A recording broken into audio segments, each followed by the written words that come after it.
There are two elements to this section of the recently published Principal Auditor's report dealing with the annual savings bank accounts.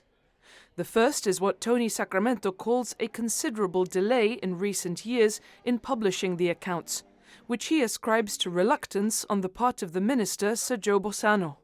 The second part is Mr. Sacramento's own attempt to lay the accounts in Parliament, which saw an exchange on the Constitution between the then auditor and the Speaker, Karen Ramage. Tony Sacramento says despite being submitted on time, the savings bank accounts for the past 6 financial years have yet to be gazetted by the minister. He's published them in his own annual reports last year and now this year, but he also made an attempt last October to lay the most recently submitted accounts in Parliament.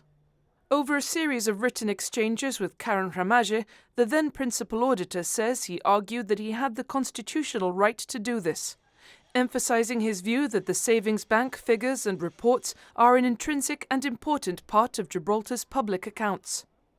However, Mr. Sacramento says the Speaker responded that her interpretation of the Constitution and parliamentary practice was that any reports by the Principal Auditor are presented to Parliament through the relevant minister.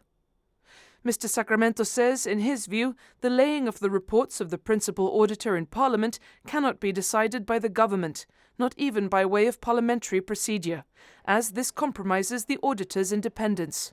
He cited concerns that the tabling of these reports should not be unnecessarily delayed or withheld, saying this should be set by the clerk and should be at the next available sitting of Parliament.